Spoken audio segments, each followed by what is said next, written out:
विघ्नहर्ता श्री गणेश, श्री गणेश, श्री गणेश। ये दुष्ट असुर छल युक्त वार कर रहा है गणेश पर।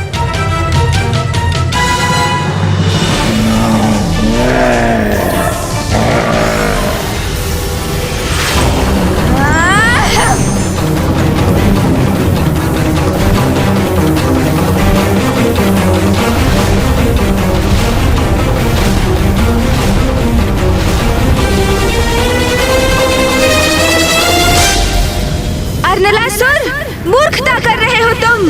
कदाचित तुम्हें ज्ञात नहीं, तुम्हारी कोई भी शक्ति मुझे परास्त नहीं कर सकती।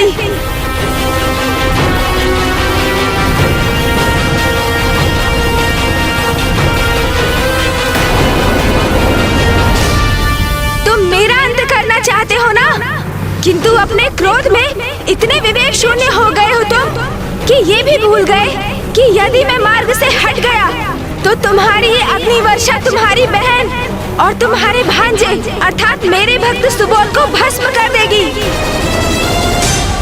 किंतु मैं अपने भक्त को कोई क्षति नहीं पहुंचने दूंगा। देखा माँ, मेरे प्रभु गणेश जी कितने दयालु हैं। आपने जिन गणेश जी को हानि पहुंचाने के लिए मामा जी को बुलाया था, वही गणेश जी ने मामा जी की शक्ति के वार से आपकी और मेरी रक्षा की है।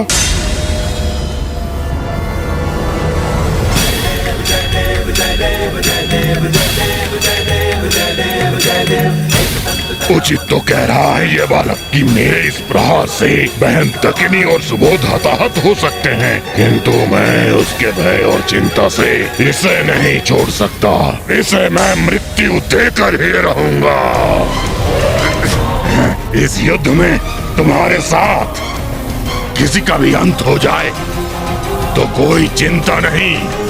यदि मेरी बहन और भांजे की भी मृत्यु होती है तो हो जाने दो। अपने प्रतिशोध को पूरा करने के लिए और तुम्हारा वध करने के लिए मुझे यदि ऐसी कोई परिस्थिति का सामना करना पड़े तो मैं करूंगा। नहीं अर्नलासुर, मेरे रहते ऐसा कदापि नहीं होगा। आज यदि यहाँ किसी की मृत्यु होगी तो वो मात्र और मात्र तुम हो। मैंने भ्राता अर्नलासुर को सहायता के लिए बुलाया था, किंतु ये तो अपने क्रोध के आवेश में इतने अंधे हो चुके हैं कि इन्हें अब हमारे जीवन की भी चिंता नहीं रही। हमारा ही जीवन दांव पर लगाने पर तुले हैं ये।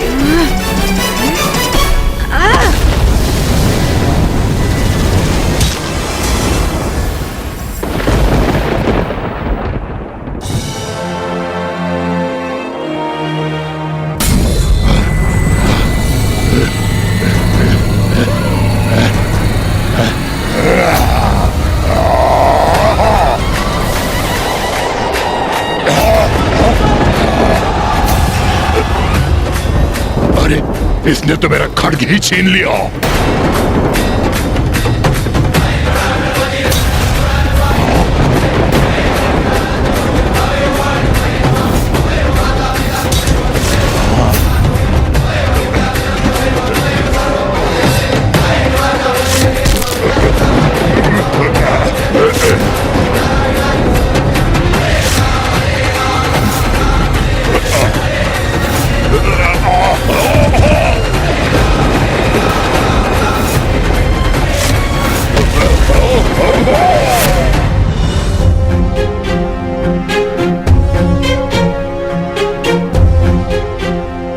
कदाचित शीघ्र गणेश जी इस दुष्ट का भी अंत करेंगे।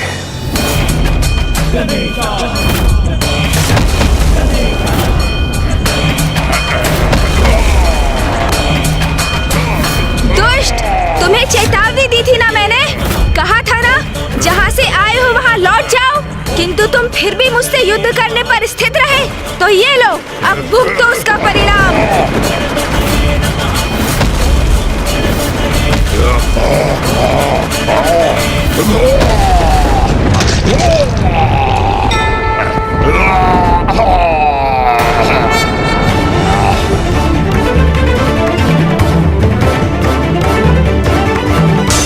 देवी दकिनी, आपको मात्र इतना समझ में आया कि मैंने आपके पति का वध किया। माता, मैंने असुरों और देवताओं के मध्य की शत्रुता को समाप्त करने की पहल की थी, किंतु पापी ज्ञानारी के वध के पश्चात प्रतिशोध की अग्नि में जलती हुई आगामी युद्ध के लिए आपने अरनलासुर को भी आमंत्रित कर लिया, किंतु आपने अपने इस कृत्य से घृणा, हिंसा, मतभेद और प्रतिशोध को और भी बढ़ावा दे दिया। माता, किंतु ये नहीं समझ सकी आप कि यदि मैंने ज्ञानारी का अंत नहीं किया होता तो वो आपके पुत्र और मेरे परम भक्त सुबोध का अंत अवश्य करता। गणेश जी, मुझसे बहुत बड़ी भूल हो गई है, मुझे क्षमा कीजिए।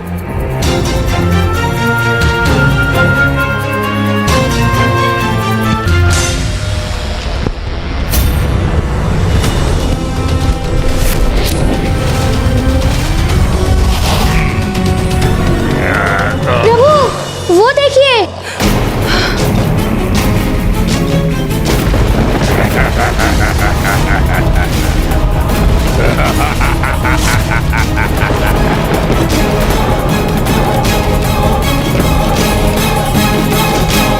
ये कैसे संभव है? गणेश ने तो अरनलासुर का अंत कर दिया था, फिर वो पुनः कैसे जीवित हो रहा है? पिताश्री, कृपा करके मुझे बताइए कि कौन है ये अरनलासुर और क्या है इसका रहस्य? पुत्र कार्तिकेय, अरनलासुर कोई साधारण असुर नहीं है, वो स्वयं यमराज का पुत्र है।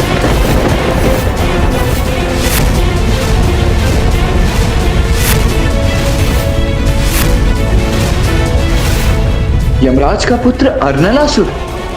ये आप क्या कह रहे हैं पिताश्री?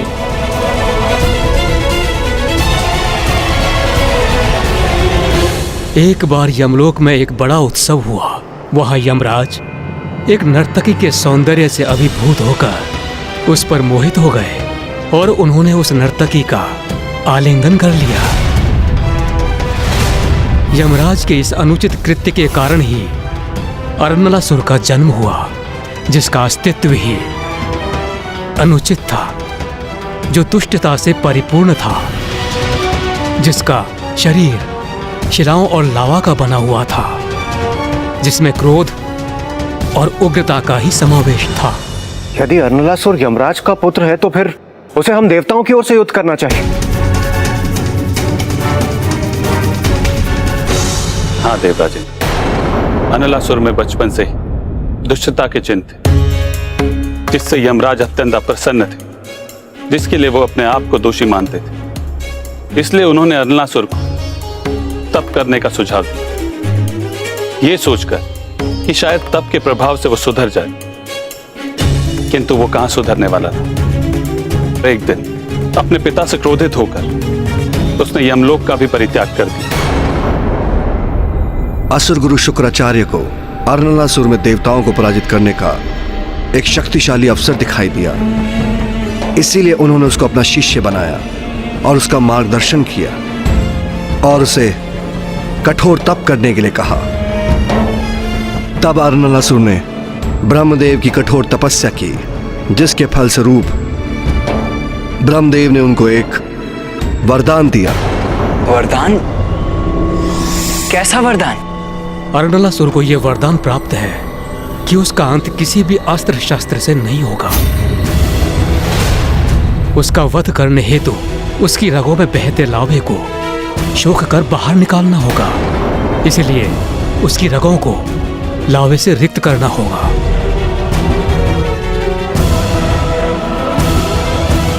तो गणेश उसका अंत करने में सक्षम कैसे होगा? क्या हुआ गणेश, तुम्हें क्या लगा तुमने मेरा वध कर दिया?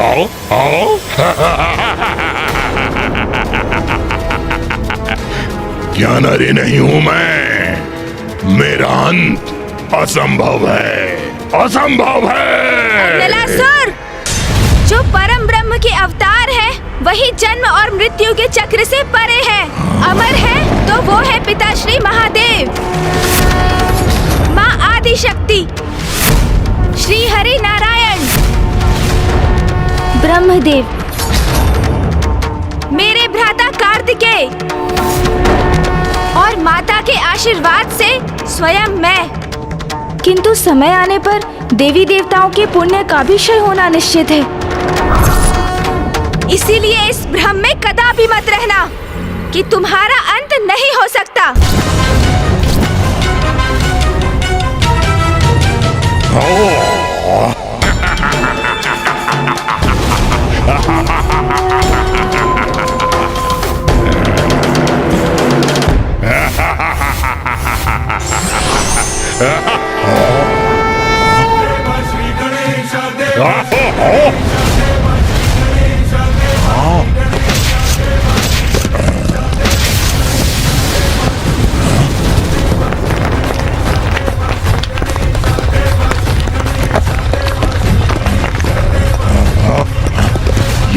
ये क्या?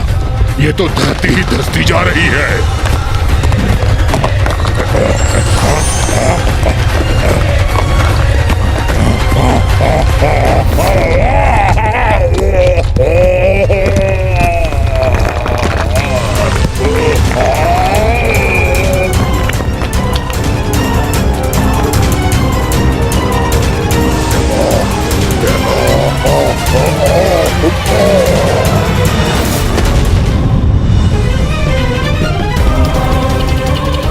कदाचित ये दुष्ट अनलासुर पुनः अपना शीश नहीं उठा सकेगा।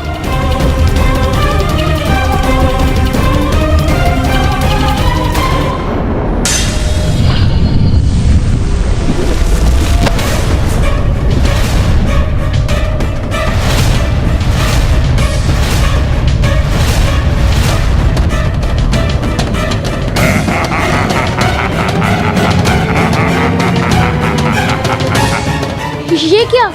ये तो पुनः प्रकट हो रहे हैं।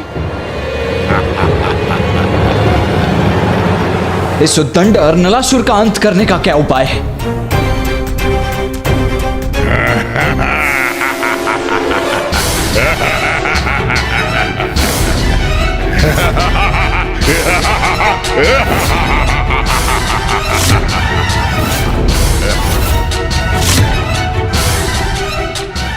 आश्चर्य, मेरे इतने प्रहार के पश्चात भी इस पर कोई प्रभाव नहीं पड़ा। इसका अर्थ है कि अर्नलासुर का वध मेरे परशु प्रहार से नहीं हो सकता। इसके लिए तो मुझे कोई अन्य युक्ति ही सोचनी होगी। कहा था तुम्हें कि मेरा अंत असंभव है। हाँ? मेरा वध तुम नहीं कर सकते। असंभव है मेरा वध करना।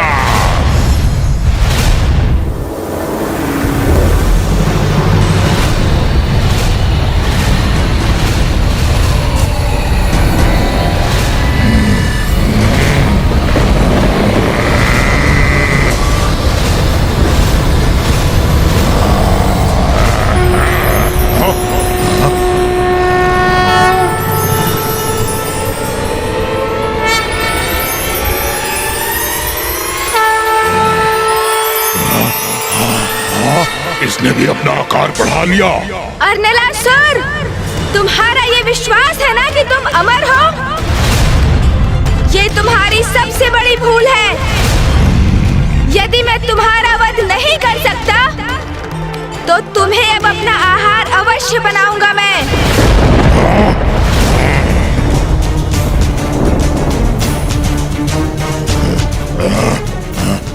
गणेश तो अर्नलासुर को निकलने वाला है। उतना प्रचंड ताप उष्णता से उबलता लावा गणेश के भीतर प्रवेश कर विनाशकारी हो सकता है।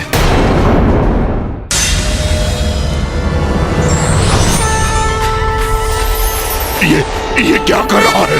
अरे अरे, मेरी अग्नि शक्ति तो इसकी सूंड में खींचा चला जा रहा है। नहीं, नहीं।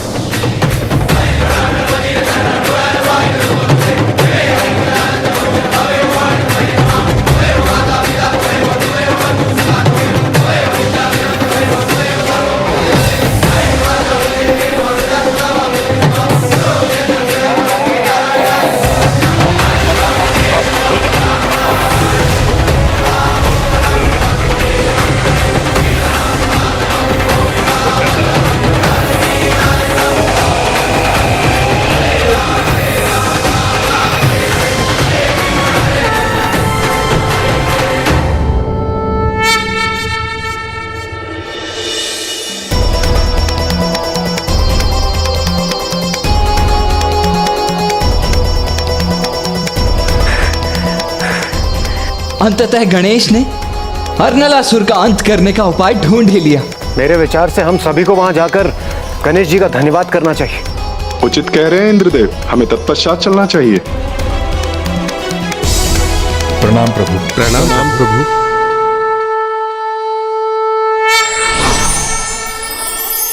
गणेश शीघ्र कैलाश लौटे। मैं उसकी विजय के उपलक्ष्य में उसके लिए स्वादिष्ट व्यंजनों का भोग तैयार करूंगी। हाँ देवी पार्वती, पुत्र गणेश इतना बड़ा कार्य कर लौट रहा है। हाँ देवी पार्वती, अब आपको उसके लिए भिन्न भिन्न प्रकार के मोदक बनाने की तैयारी करनी चाहिए।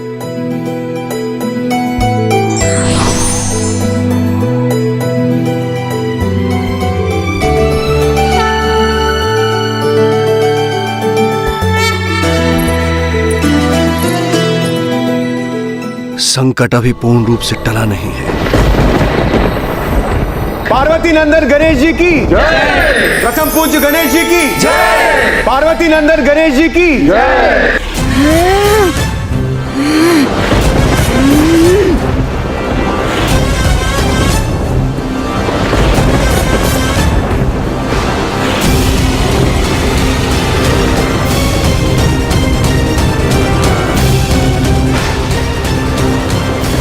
प्रतीत होता है गणेश जी का क्रोध अभी शांत नहीं हुआ। हमें उनके क्रोध को शांत करने का उपाय ढूंढना होगा। गणेश, शांत हो जाओ। इंद्रदेव सर्वथा उचित कह रहे हैं। गणेश को किसी भी प्रकार शांत करना ही होगा, किंतु उसका क्या उपाय है?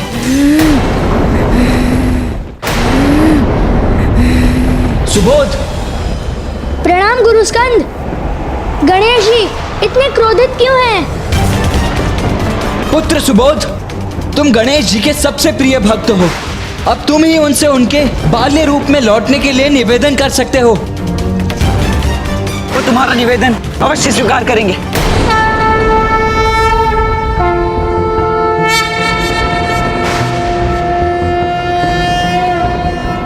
महोदर इति ख्यातो ज्ञान ब्रह्म प्रकाशकः मोहसुरस्य शत्रुर्वै आखुवाहनगः स्मृतः। ॐ गजाननं भूतां गणाधिसेवितं कपित्थजम्बूफलचारुभक्षणम् उमासुतं शोकविनाशकारकं नमामि विघ्नेश्वरपादपङ्कजम्।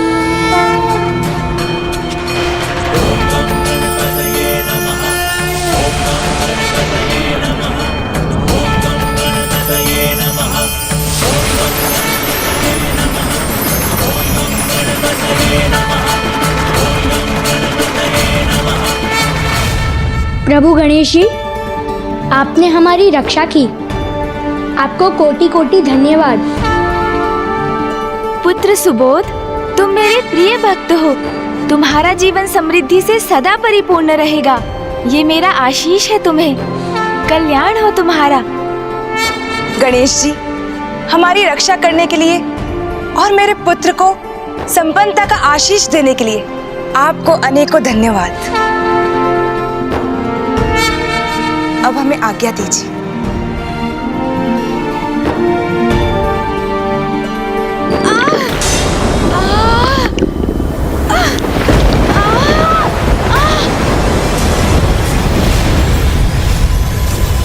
नहीं, कुछ नहीं। प्रतीत होता है मुझे भूख लगी है। प्रथम पूज्य गणेश जी, अर्नलासुर का अंत कर सृष्टि की रक्षा की, आपको कोटि कोटि धन्यवाद। आपकी कृपा से ही हम ज्ञानरी और अर्नलासुर के संकटों से मुक्त हुए हैं प्रथम पूज्य गणेश जी। आपकी इस कृपा के लिए हम सभी देवताओं की ओर से आपको कोटि कोटि धन्यवाद। प्रथम पूज्य गणेश जी की जय। प्रथम पूज्य गणेश जी की जय। प्रणाम गुरुदेव। आयुष्मान भव पुत्र।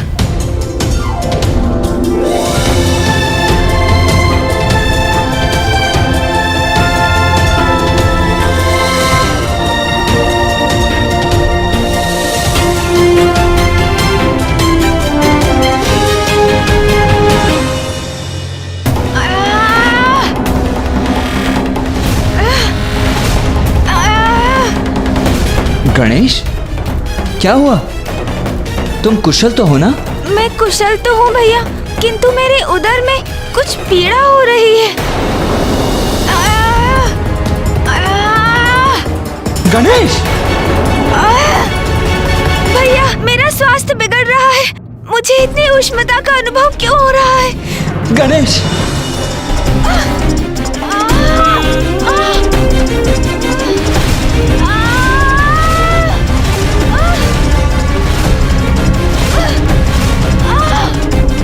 मेरे तन से प्रवाहित होने वाला ये ताप मुझे पीड़ा दे रहा है।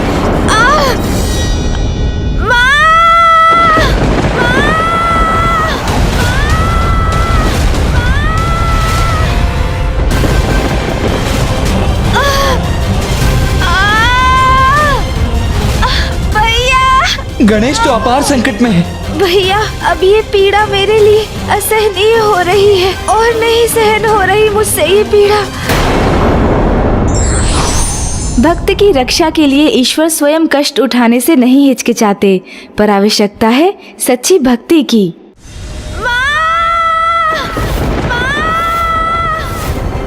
मेरे तन से प्रवाहित होने वाला ये ताप मुझे पीड़ा दे रहा है।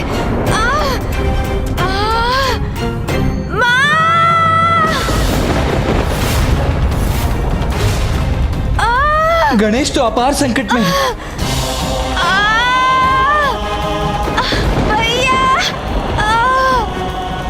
गणेश, ये क्या हुआ है तुम्हें? ज्ञात नहीं भैया, किंतु बहुत तीव्र ताप का अनुभव हो रहा है मुझे, और मेरे उदर में से तो भयंकर ताप उत्पन्न हो रहा है, जैसे मेरे भीतर ज्वालामुखी का लावा अपने ताप की चरम पर हो। कुमार कार्तिकेय, प्रथम पूज्य गणेश जी ने अर्नलासुर को निगला है और उसके शरीर का मूल तत्व लावा ही था, और वो खौलता हुआ लावा प्रथम पूज्य गणेश जी के उदर में अत्यंत ऊर्जा उत्पन्न कर रहा है।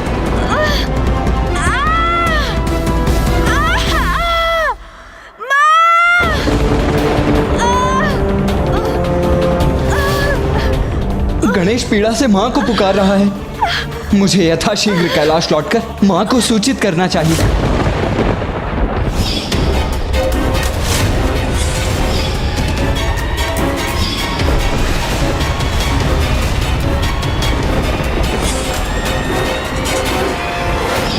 माता पार्वती गणेश जी को इस अवस्था में देखेंगी तो वो आवेशित हो उठेंगी, और माता पार्वती के क्रोध से तो संसार परिचित ही, हम देवता भी उनके क्रोध के प्रभाव से रक्षित नहीं हो पाएंगे। नहीं कुमार कार्तिकेय, क्या माता पार्वती को इस विषय में बताना उचित होगा? मेरे विचार से वो व्यर्थ में ही चिंतित हो जाएंगे। हम इस स्थिति पर नियंत्रण पा सकते हैं। आप देखिए, शीघ्र अतिशीघ्र प्रथम पूज्य गणेश जी एकदम कुशल हो जाएंगे। हाँ, इंद्रदेव सर्वथा उचित कह रहे हैं। माँ को व्याकुल करने का कोई भी लाभ नहीं। हम हैं ना, हम गणेश को संभाल लेंगे। गणेश, तुम तनिक भी चिंता मत करो, हम सभी हैं ना यहाँ। हम शीघ्र ही कोई उपाय ढूंढ लेंगे तुम्हारे इस ताप को शांत करने का। हाँ कुमार कार्तिकेय, हमें सर्वप्रथम गणेश जी को किसी उचित स्थान पर स्थित करना होगा। वो उस नीम के वृक्ष के नीचे। गणेश जी उस नीम के वृक्ष की छाया में बैठेंगे तो उनके स्वास्थ्य में अवश्य सुधार होगा। हाँ सूर्यदेव, यही सर्वथा उचित रहेगा। आओ गणेश, आओ मेरे साथ।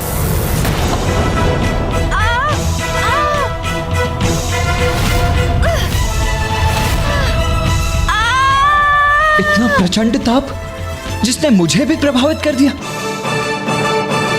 क्या हुआ कुमार कार्तिकेय? गणेश तो भीतर बाहर जैसे पूर्ण रूप से तप रहा है।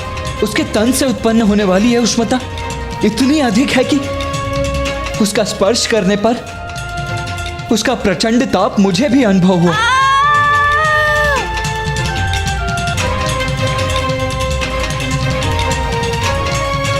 फिर इस ताप को कैसे शांत करेंगे हम? आप सभी मुझे लेकर बहुत चिंतित प्रतीत हो रहे हैं। इतनी चिंता मत कीजिए, मैं शीघ्र स्वस्थ हो जाऊंगा।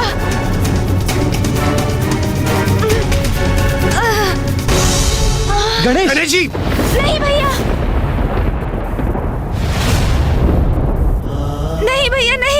तो आपका हाथ भी इस ताप से प्रभावित हो जाएगा। ये प्रचंड ताप तो मेरे लिए भी असहनीय हो रहा है, किंतु मुझे इसे सहन करते हुए अनुज की सहायता करनी ही होगी। इसके अतिरिक्त और कोई अन्य उपाय भी नहीं है। नहीं गणेश, कुछ नहीं होगा मुझे।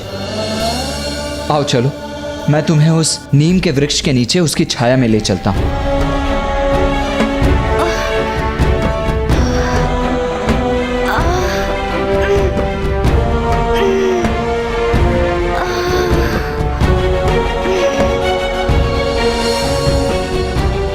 कदाचित यहाँ गणेश जी को थोड़ी शांति प्राप्त होगी। नीम वृक्ष की छाया का शीतल प्रभाव कुछ तो लाभ अवश्य करेगा। आओ अनुज गणेश, यहाँ पर अपना स्थान ग्रहण करो।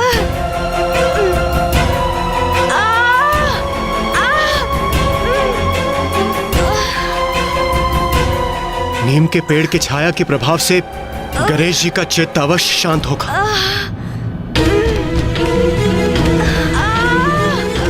गणेश जी, इस पेड़ की छाया में बैठकर क्या आपकी स्थिति में कोई सुधार हुआ है? हाँ, ये नीम वृक्ष की छाया तो अवश्य शीतल है। इसका अर्थ है उपाय कार्य कर रहा है। नीम की शीतल छाया से गणेश भी शीतल हो रहा है।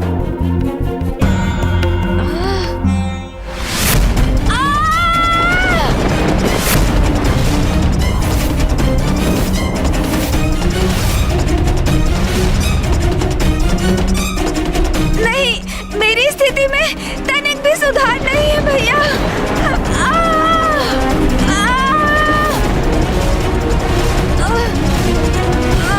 क्या करूं? गणेश को इस कष्ट से मुक्ति कैसे दिलाऊं? तत्काल हमें गणेश के लिए वायु झलना चाहिए। नहीं उचित उपाय।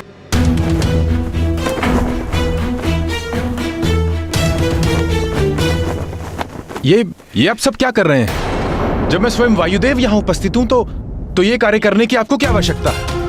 वायुदेव तो सर्वथा उचित कह रहे हैं। आइए वायुदेव। आप सब पीछे हट जाइए, मैं अभी शीतल वायु प्रवाहित करता हूँ। हाँ, उचित है।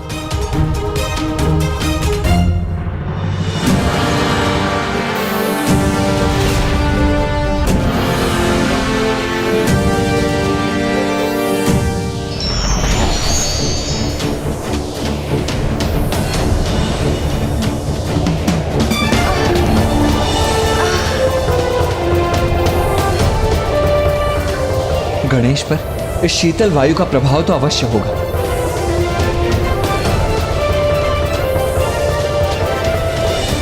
प्रतीत होता है ये युक्ति सफल हो रही है। मेरी शीतल पवन गणेश जी को अवश्य उनके भीतर के ताप से रक्षित करेगी। अब मैं ऐसी शीतल वायु उत्पन्न करूंगा जो उन्हें सभी ओर से घेर लेगी।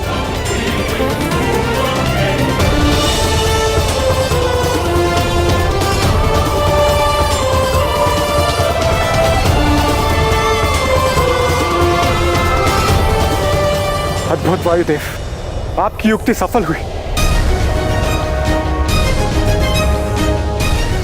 गणेश, अब कैसा प्रतीत हो रहा है तुम्हें? इस शीतल वातावरण से प्रभावित होकर क्या तुम्हारा ताप कुछ शांत हुआ?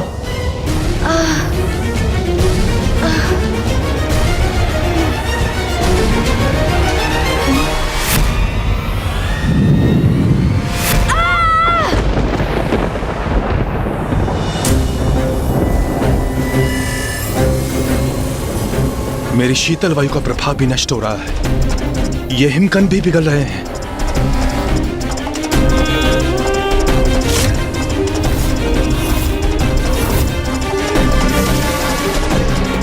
वायुदेव, अपने पवन के प्रवाह को रोक दीजिए। गणेश जी की ऊर्जा आपकी पवन को लू में परिवर्तित कर रही है।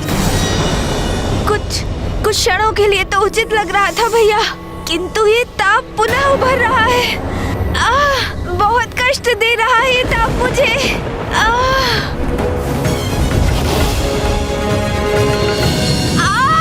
नहीं, मैं गणेश को इतनी पीड़ा में नहीं देख सकता।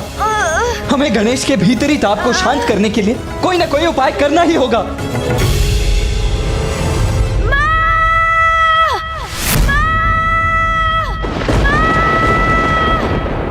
पुत्र गणेश,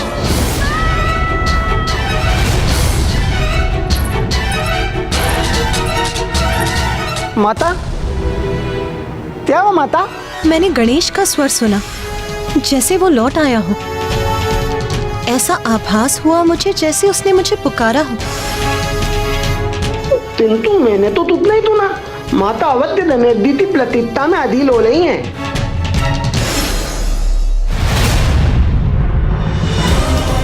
यदि उमा को ज्ञात हो गया कि गणेश का उदर अर्नलासुर के लावा से भरा है तो वो अत्यंत व्याकुल एवं उग्र हो जाएंगी। मुझे ही गणेश की कुशलता का कोई उपाय करना होगा, और जब वो पूर्ण रूप से स्वस्थ होकर कैलाश लौट आएगा तब हम उमा को इस घटना का विस्तृत विवरण दे सकते हैं। चंद्रदेव।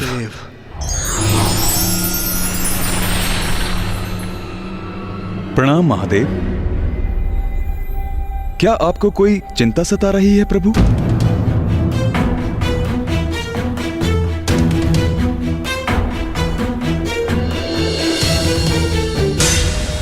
मेरे भीतर का ताप मुझे शांत नहीं होने दे रहा है भैया। मैं क्या करूं इस विकट स्थिति से? अनुज गणेश को कैसे निकालूं मैं? कुमार कार्तिकेय, मुझे विश्वास है अग्निदेव होने के नाते मैं गणेश जी के भीतर की अग्नि और तपते लावा को नियंत्रित कर सकता हूं। हाँ, यही उचित है। गणेश, तुम स्थिर होकर बैठे रहो। अग्निदेव तुम्हारे भीतर के लावा को नियंत्रित करने का प्रयास कर रहे हैं, ठीक है? हाँ, उचित है। आइए अग्निदेव।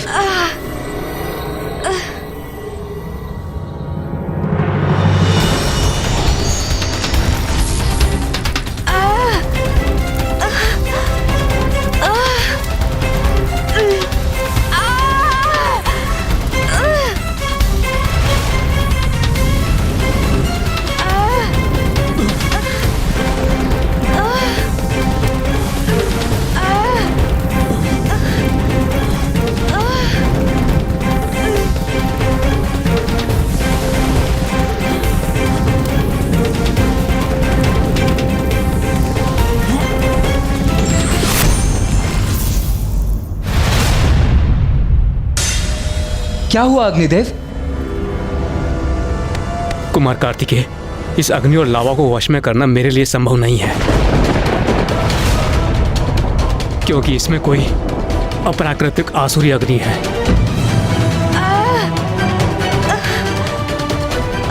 तो फिर क्या करें हम?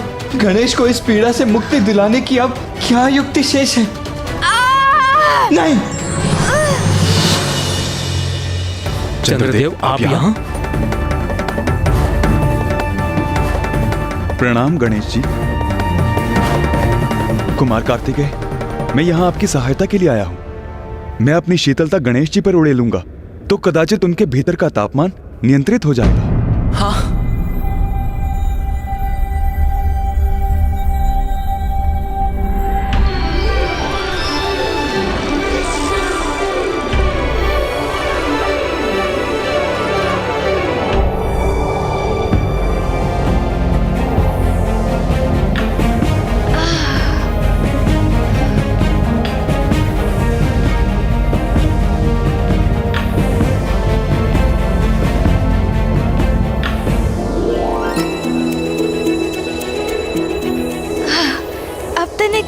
कुशल अनुभव कर रहा हूँ।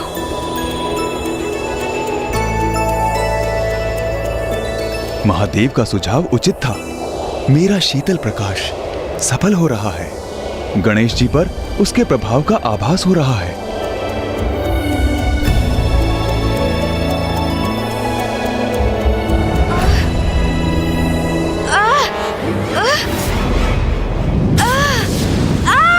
देवगण बचिए!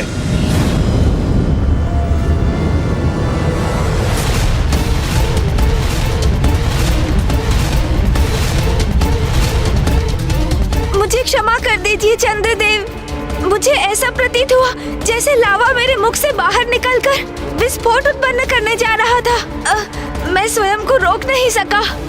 आप कुशल तो है ना? गणेश जी, मैं तो सर्वथा कुशल हूँ, किंतु दुख मात्र इस बात का है कि मेरा शीतल प्रकाश आपको शीतलता प्रदान करने में असमर्थ रहा।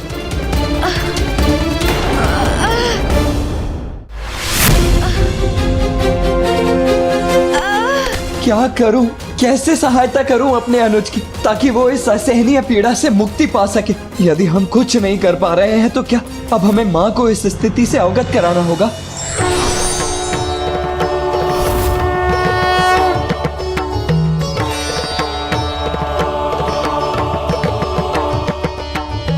पिताश्री, ये देखिए ना गणेश को क्या हो गया। माँ,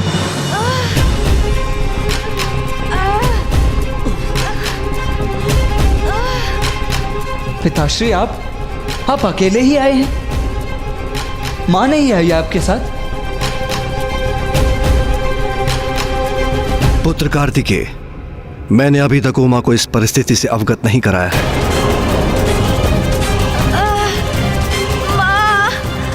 उचित ही किया महादेव ने, अन्यथा माता पार्वती की प्रतिक्रिया तो विध्वंसक भी हो सकती थी। उचित ही किया पिताश्री। मां गणेश की पीड़ा नहीं सह पाती, वो अवश्य व्याकुल और क्रोधित हो उठती। और वैसे भी अब आप आ गए हैं तो इस समस्या का समाधान भी निकल आएगा और सब कुछ यथावत भी हो जाएगा। पुत्र, हमें गणेश की भीतर की उष्णता का उपचार औषधियों से करना होगा। ऐसी औषधियां जो उसके उदर को भीतर से ही शीतलता प्रदान करें। अर्थात पिताश्री, हमें देव चिकित्सक अश्विनी कुमारों का आवाहन करना चाहिए।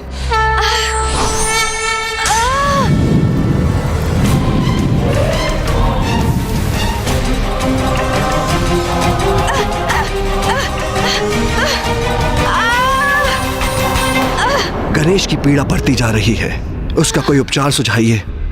महादेव, हम अश्विनी कुमार शल्य चिकित्सक हैं। गणेश जी की ये अवस्था देखकर हम शैल्य प्रक्रिया से इनके भीतर का लावा बाहर निकाल दें।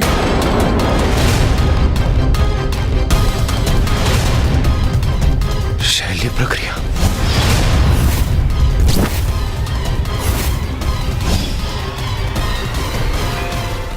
मैं शैल्य चिकित्सा कदापि नहीं करवाऊंगा। महादेव, हमें शल्य चिकित्सा का परित्याग कर धन्वंतरी जी का आवाहन करना चाहिए। उन्हें औषधियों का ज्ञान है, वो अवश्य कोई ना कोई ऐसी औषधि बताएंगे जिससे गणेश का उदर शांत और स्थिर हो जाए। हाँ मामा जी, धन्वंतरी जी की औषधि ही उपयुक्त होगी, उसी से मेरी अवस्था में सुधार होगा।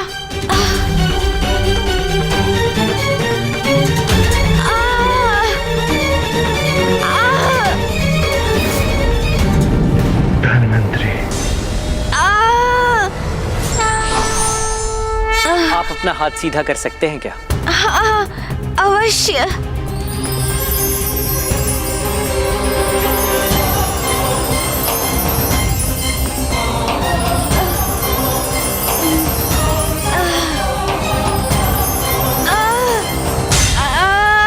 गणेश जी का तापमान तो बहुत अधिक है, इनके भीतर का लावा उबल रहा है। धन्वंतरी जी, अब आप ही कोई उपचार कीजिए।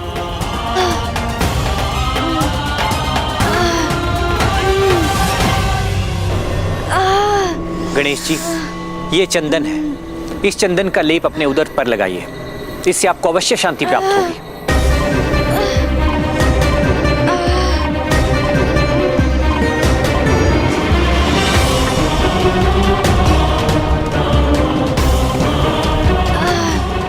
गणेश, अब कैसा प्रतीत हो रहा है तुम्हें?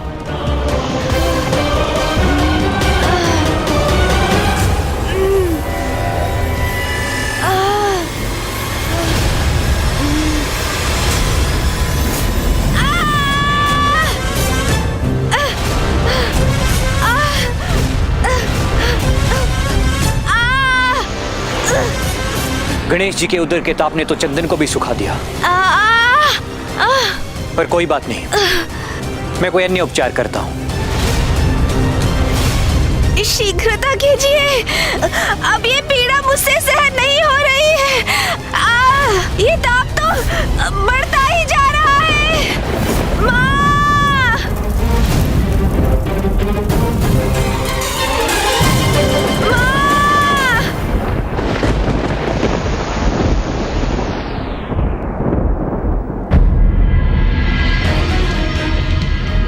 आकाश में ये लालिमा क्यों छा रही है? पुत्र गणेश और पुत्र कार्तिकेय को तो अब तक लौट आना चाहिए था, फिर उन्हें इतना समय क्यों लग रहा है? गणेश जी, ये लौकी और केवड़े का रस है, हम इसे आप पर छिड़केंगे जिससे आपको अवश्य शांति प्राप्त होगी।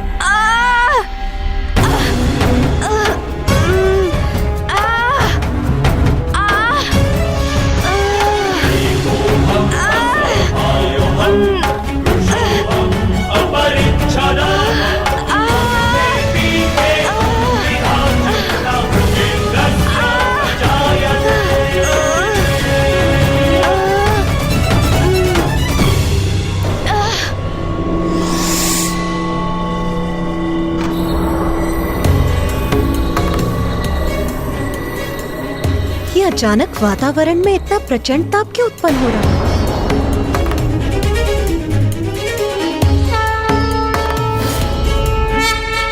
धन्वंतरी जी, इससे तो कुछ भी नहीं हो रहा है।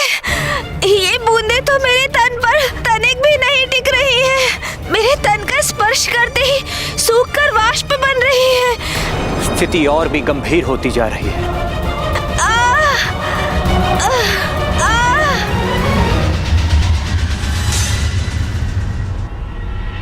स्वामी, स्वामी भी अपने ध्यान स्थल पर नहीं है। कहाँ गए वो? पुत्र गणेश और पुत्र कार्तिकेय भी अभी तक नहीं लौटे। मुझे एक विचित्र चिंता का आभास हो रहा है। और अब स्वामी भी यहाँ नहीं है। आज के पूर्व जब भी गणेश पर संकट छाया है, मुझे ऐसी ही व्यग्रता का आभास हुआ है। इस बार मैं अपने आभास को पूर्ण गंभीरता से लूंगी।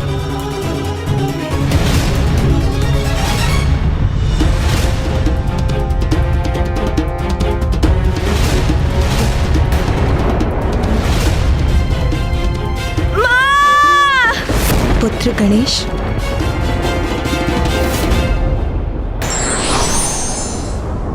ईश्वर अपनी लीला के माध्यम से हमें ये संदेश देते हैं कि जीवन में कुछ सरल और सहज नहीं। धन्वंतरी जी, आपकी ये नवीन औषधि तो कुछ भी कार्य नहीं कर पा रही है। कोई लाभ नहीं हो रहा है। माँ! माँ! माँ! पुत्र गणेश, ये किस प्रकार के विचलन का आभास हो रहा है मुझे? कैलाश में सब कुशल तो है ना? मैं सुझाव देता हूँ कि हमें सप्त ऋषियों का आह्वान करना चाहिए। कदाचित वही हमारी सहायता करेंगे।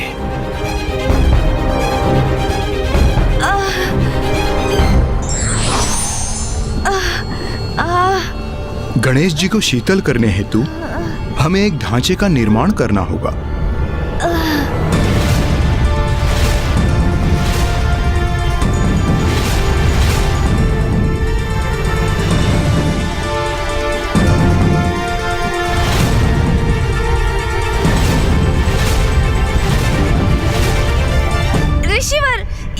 ये क्या है? इससे भला क्या होगा? ये चटाइयाँ जिससे हमने इस ढांचे का निर्माण किया है, ये खस्क की दूब से निर्मित है और खस्क शीतलता प्रदान करता है। इसलिए अब सर्वप्रथम वरुण देव वर्षा प्रदान करेंगे।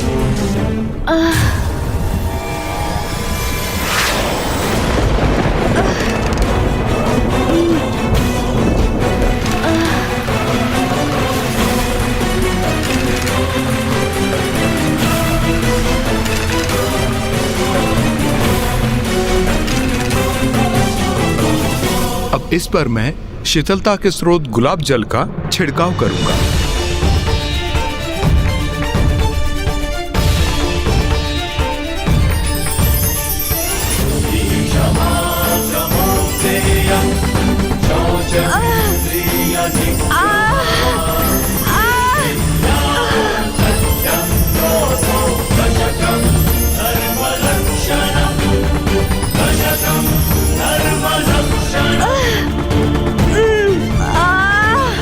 अब वायुदेव वायु प्रवाहित करेंगे।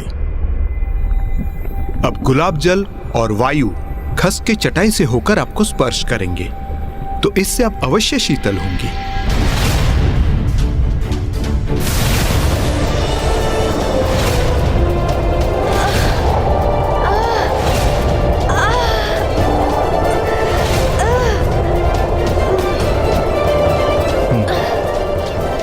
ये प्रक्रिया मुझे उचित लग रही है। इससे अनुज गणेश को अवश्य लाभ मिलेगा।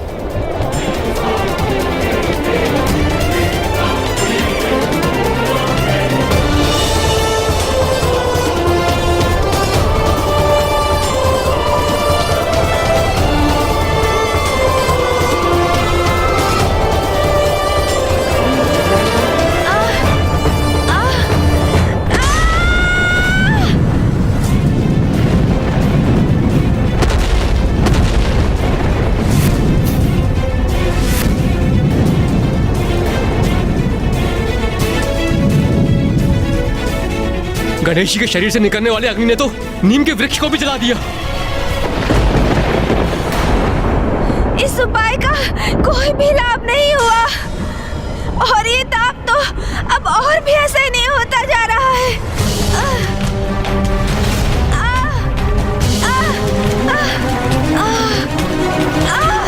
अत्यंत पीड़ा हो रही है मुझे। अब और सहन नहीं कर पा रहा हूँ मैं। भीतर का ताप बढ़ता ही जा रहा है।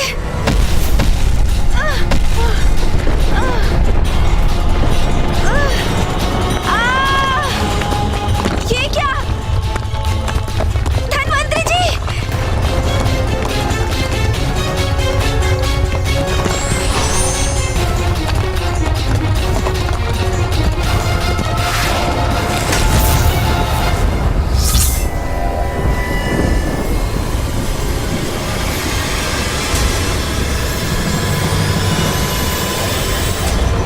मेरे कारण धन्वंतरी जी भूमि में धंसते जा रहे थे। सभी इतने चिंतित हैं। मेरे तन के इस ताप से सृष्टि भी कुप्रभावित हो रही है। नहीं, अब किसी अन्य को नहीं, मुझे ही इसका कोई उपाय सोचना होगा। किंतु मैं करूं तो क्या करूं? मेरे उदर में इतना ताप उत्पन्न हो रहा है। मन तो कर रहा है कहीं जाकर किसी सरोवर में स्थित हो जाऊं।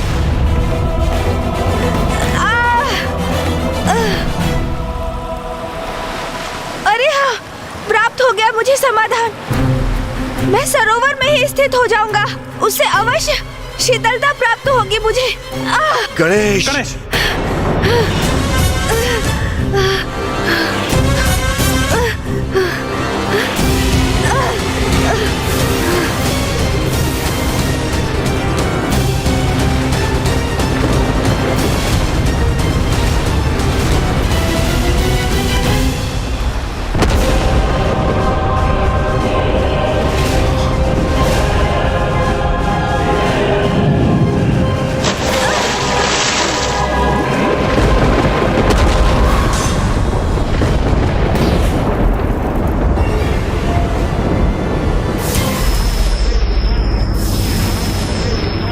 सरोवर के जल की शीतलता से तत्काल उपचार मिल रहा है मुझे।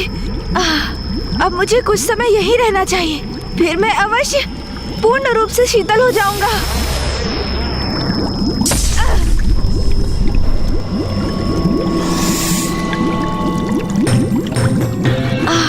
क्षणिक रूप से इससे मेरा शरीर शीतल अवश्य हुआ। ये क्या हो रहा है? मेरा ताप तो पुनः प्रभावी हो रहा है।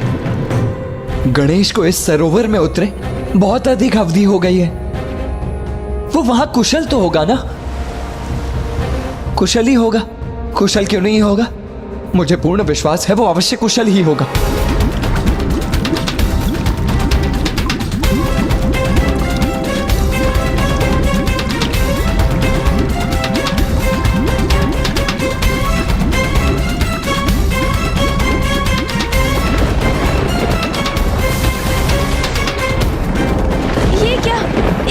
विचरण करने वाले जलचर तो मेरे शरीर के ताप से तड़प उठे हैं। मृत्यु हो रही है उनकी। नहीं, मैं अपने कारण इन जलचरों के प्राण संकट में नहीं डाल सकता।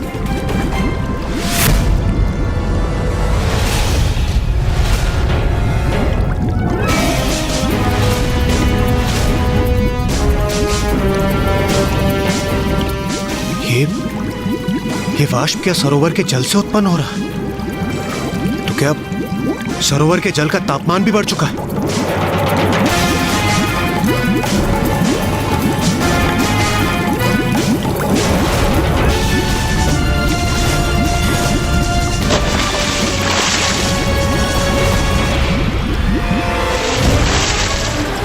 बचिए।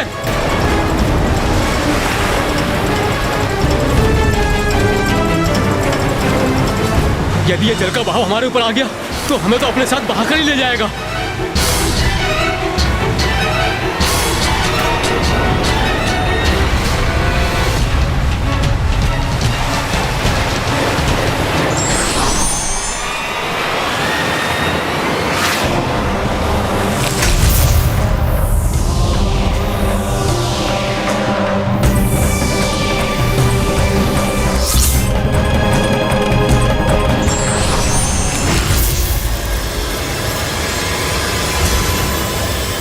इस सरोवर में मैं और अधिक देर तक स्थित नहीं रह सकता।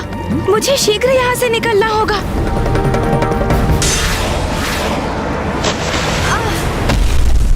गणेश! भैया, पिताश्री, स्थिति अब नियंत्रण से बाहर जा रही है।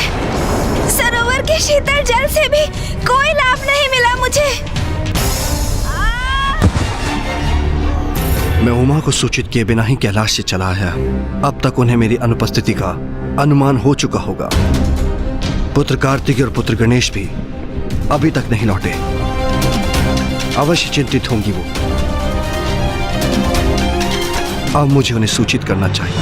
क्या सूचना देना चाहते हैं आप नाथ?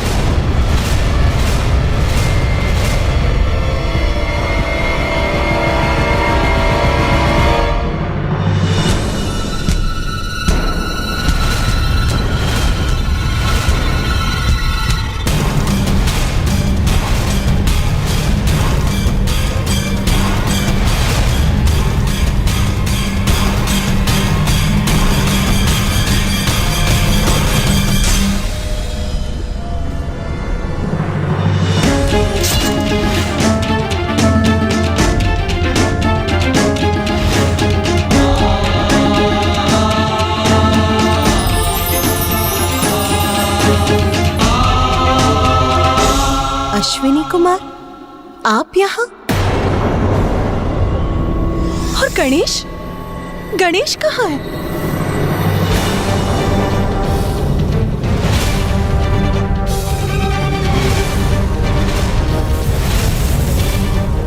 मुझे भय कहीं वही स्थिति पुनः न उत्पन्न हो जाए।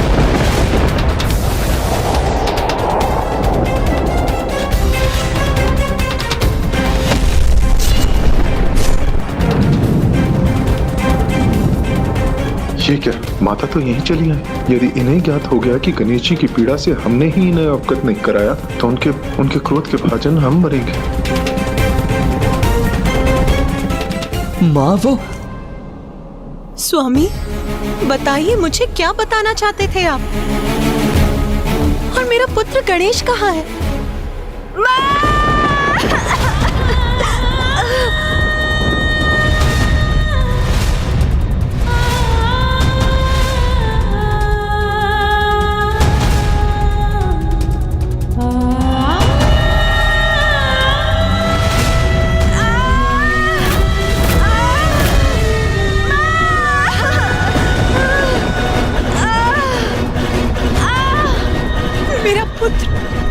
मेरा पुत्र गणेश इस अवस्था।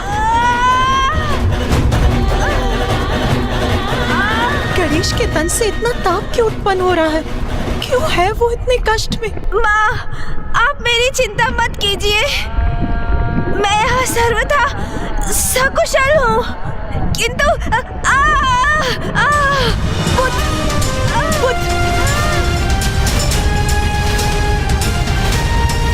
क्या हुआ है तुम? क्या कारण है तुम्हारी इस अवस्था का?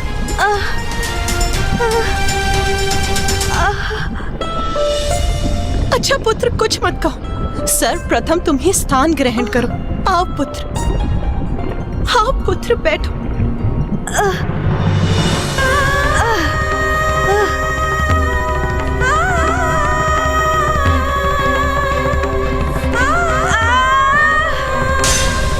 कहीं गणेश को इतनी पीड़ा में देखकर उमा का क्रोध जागृत न हो जाए। माँ, मैं सर्वथा कुशल हूँ, बस उधर में थोड़े ताप का अनुभव हो रहा है।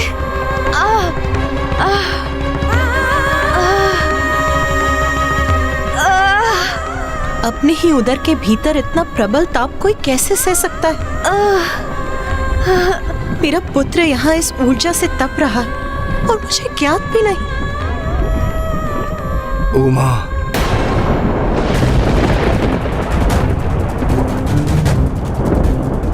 समझ गई, सब समझ गई।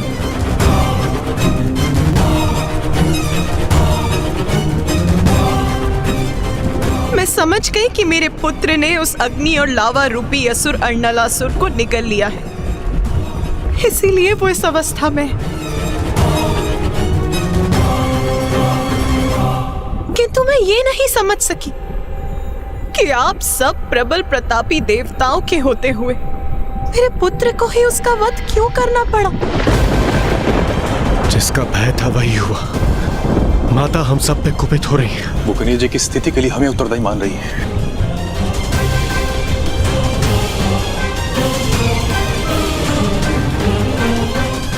मैं ये समझने में असमर्थ हूँ कि समस्त संसार में सब असुरों को मिटाने का दायित्व मेरे पुत्र पर ही क्यों आता है?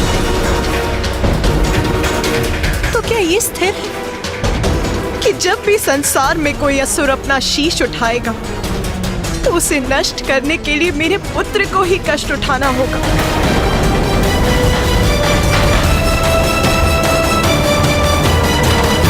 माँ, क्रोधित मत होइए आप।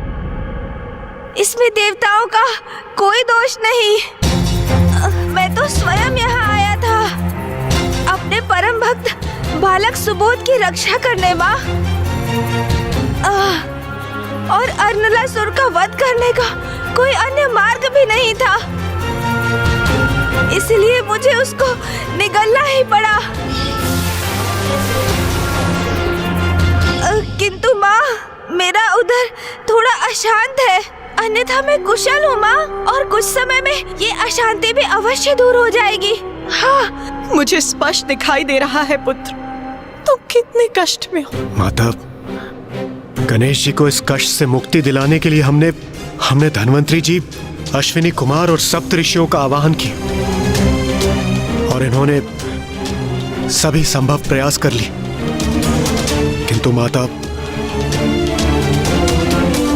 हाँ माँ, गणेश के उदर की उष्णता को शांत करने के लिए हम हर संभव प्रयास कर रहे हैं, किंतु अब तक तो हम उन सब में निष्फल रहे हैं। और माँ, गणेश तो अपने उदर की उष्णता को शांत करने के लिए स्वयं सरोवर में तक कूद गया, किंतु अन्य उपायों के समान उसका भी कोई लाभ नहीं हुआ, है ना? गणेश की इस अवस्था को देखकर सभी यहाँ पहुँच गए। सबने भिन्न भिन्न उपाय भी कर लिए, किंतु किसी के भी मन में ये विचार नहीं आया कि आप सब मुझे उसकी माँ को सूचित कर दे। स्वामी, यदि आप मुझे सूचित कर देते तो गणेश की इस पीड़ा का अंत बहुत समय पूर्व ही हो जाता। ये क्या कह रही है माता पार्वती? गणेश जी की पीड़ा का अंत कैसे हो जाता? किंतु कैसे माँ? माँ हूं मैं उसकी, इसीलिए मुझे भली भांति ज्ञात है कि गणेश के उदर के ताप को शांत करने का क्या उपाय है। तो बताइए ना, शीघ्र बताइए ना माँ, कि क्या है वो उपाय जो अनुज गणेश को उसकी पीड़ा से मुक्ति दिला सकता है।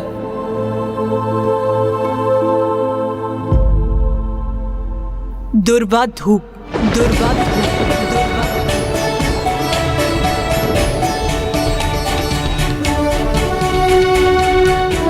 आप गणेश के श्री विग्रह को दुर्वा समर्पित कीजिए। माता सर्वथा उचित ही कह रही हैं। ऋषिवर, दुर्वा धूप की 21 गांठें ले आई। गणेश उसे ग्रहण करेगा तो उसका उदर अवश्य शांत हो जाएगा। हाँ माँ, और इस कार्य में हम सभी भी ऋषि कश्यप की सहायता करेंगे। उचित है पुत्र।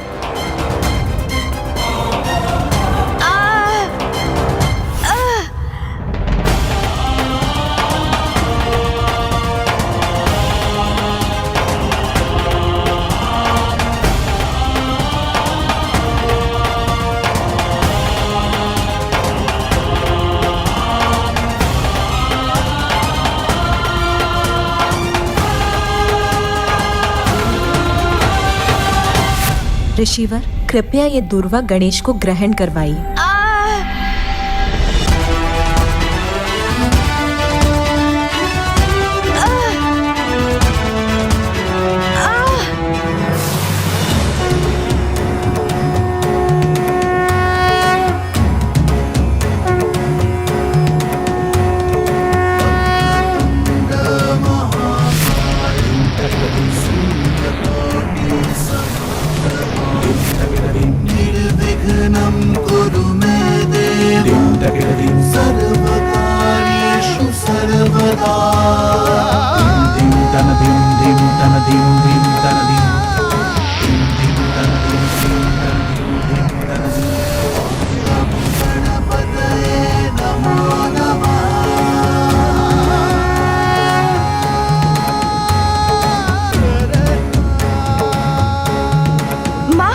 मुझे मेरी अवस्था में सुधार का आभास हो रहा है,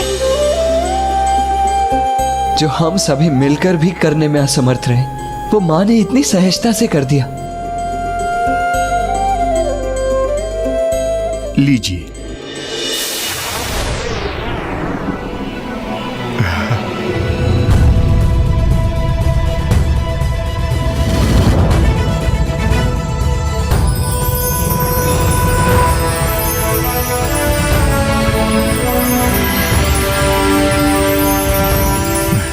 धन्य।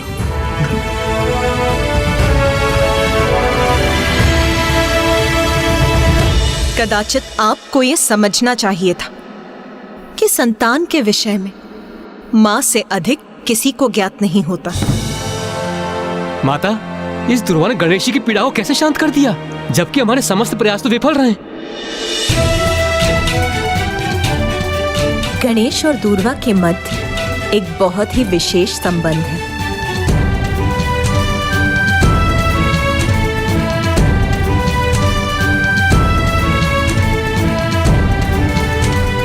कभी कभी छोटी से छोटी वस्तु वो चमत्कार कर जाती है जो बड़ी से बड़ी वस्तु नहीं कर पाती। इसीलिए हमें किसी को तुच्छ नहीं समझना चाहिए।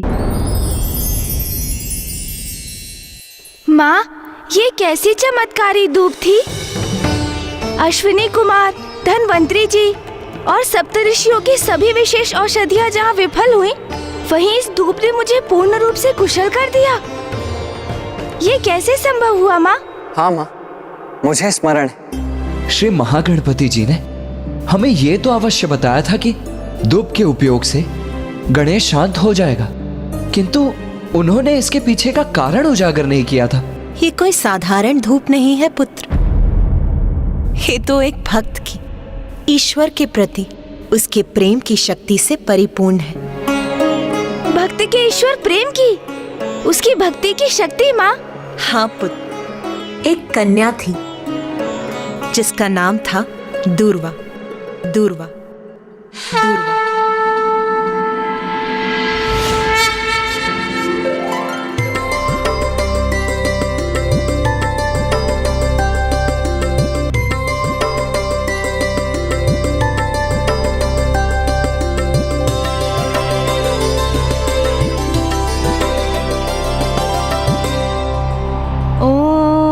महागणाधिपति नमः।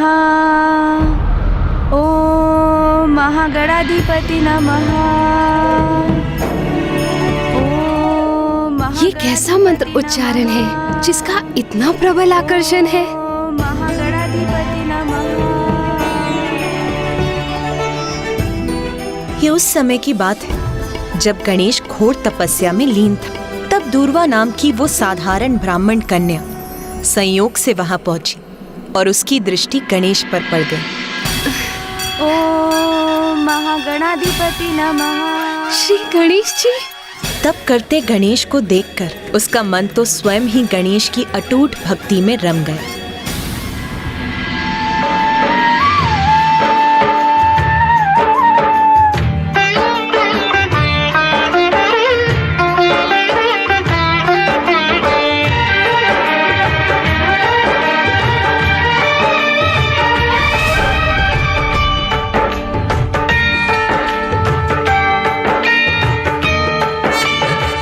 गणेशं नमामि, गणेशं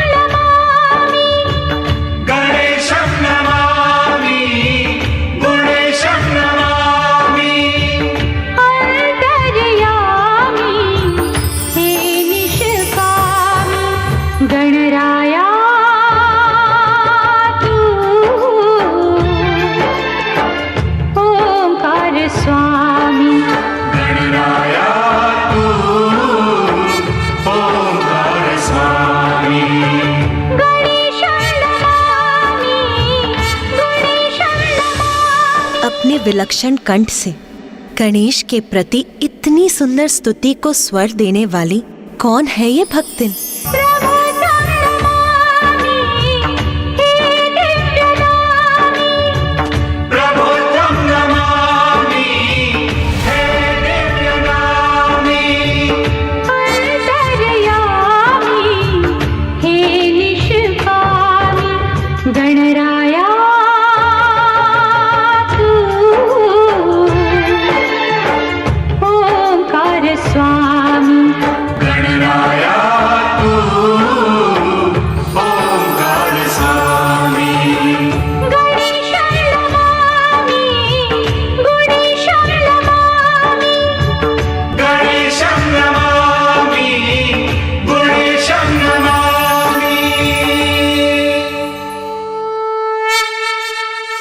पुत्री दूर्वा,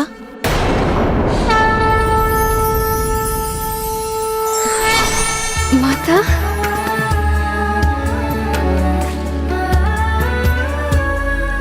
माता। पुत्री दूर्वा, तुम्हारे हृदय में क्या है ये ज्ञात है मुझे। मेरे पुत्र गणेश के प्रति तुम्हारी भक्ति, प्रेम और निष्ठा का भान हो गया है मुझे। माता, श्री गणेश जी के प्रति मेरा प्रेम पूर्ण रूप से पावन है। उनके प्रति मेरी निष्ठा अटूट है माता। मैं तो उन्हें अपने हृदय में उतार चुकी हूँ। मैं तो श्री गणेश जी की भक्ति में लीन होकर पूर्ण रूप से तृप्त हूँ। माता, मेरी एक प्रबल इच्छा है कि मैं सदा श्री गणेश जी के साथ रहूँ। अब आप ही कोई उपाय कीजिए माता, जिससे मेरा नाम सदा के लिए गणेश जी के साथ जुड़ जाए।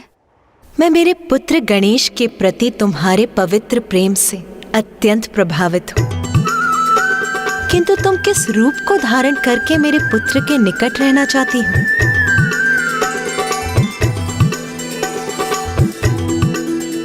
माता, श्री गणेश जी का हृदय तो इतना बड़ा है कि वो तो तुच्छ से तुच्छ वस्तु को भी स्वीकार कर उसे सम्मान देते हैं। इसीलिए माता, आप मुझे तुच्छ धूप का रूप प्रदान कर दीजिए। यदि मेरी भक्ति सच्ची है तो एक ना एक दिवस श्री गणेश जी की दृष्टि मेरे इस तुच्छ रूप पर भी अवश्य पड़ेगी और मेरा नाम सदा के लिए श्री गणेश जी से जुड़ जाएगा। तथास्तु, तथास्तु, तथास्तु।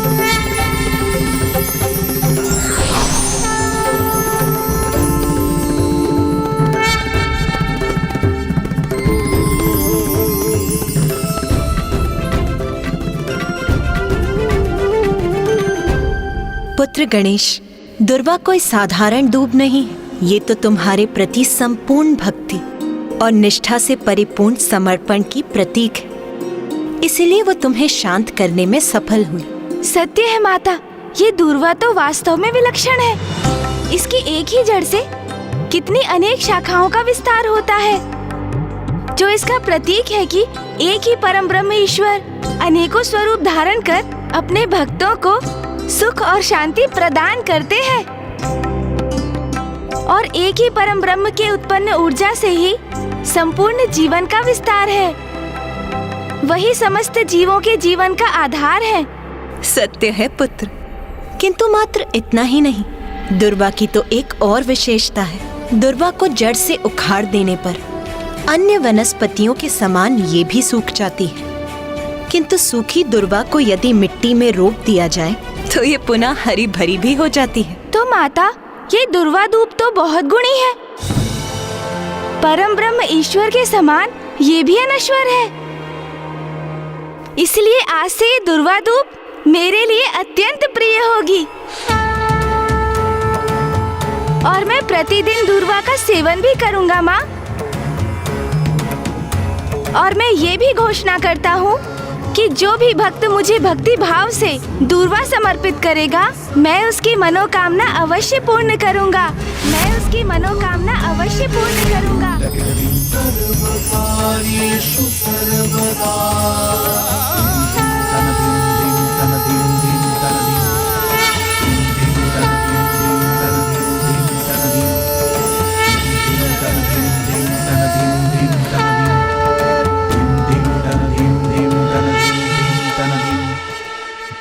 आप धन्य हैं गणेश जी।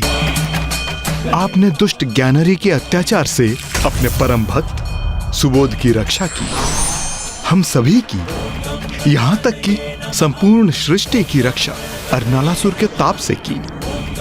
और अब आपने अपनी भक्तिन दुर्वा की भी मनोकामना पूर्ण कर दी। उसकी भक्ति और निष्ठा का सुफल प्रदान कर दिया आपने।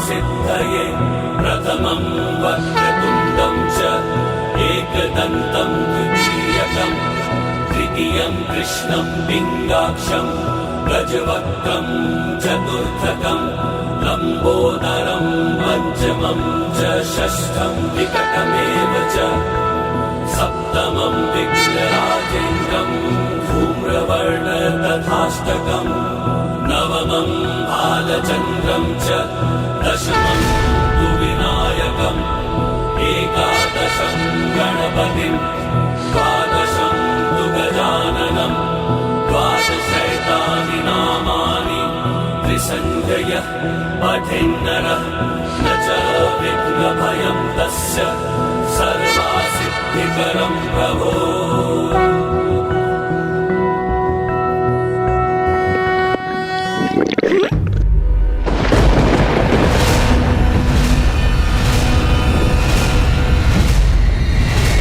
अर्नलासुर को निकलने के कारण कहीं बुरा कोई संकट तो उत्पन्न नहीं होने जा रहा।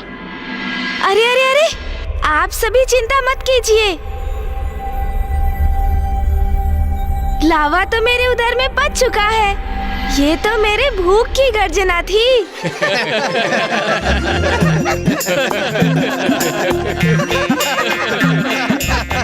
माँ, बहुत भूख लगी है और यहाँ का कार्य भी तो संपन्न हो चुका है। अभी हम कैलाश चलकर भोजन करें क्या माँ? अवश्य पुत्र।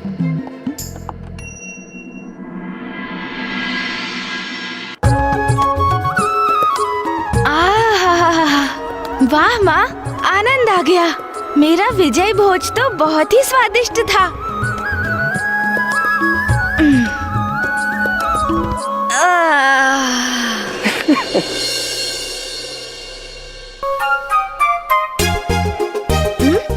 भोजन के पश्चात निद्रा मग्न होना उचित नहीं, अभी तो टहलना चाहिए। चिंता मत कीजिए भैया, स्मरण है मुझे। भोजन के बाद निद्रा में लीन नहीं हो सकता मैं तो टहलने ही जा रहा हूँ। उचित है।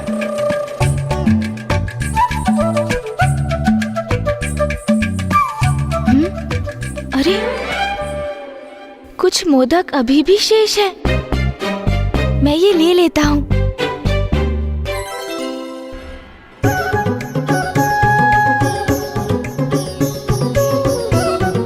चिंता मत कीजिए भैया, भ्रमण करते करते मैं इन मोदकों को खाऊंगा।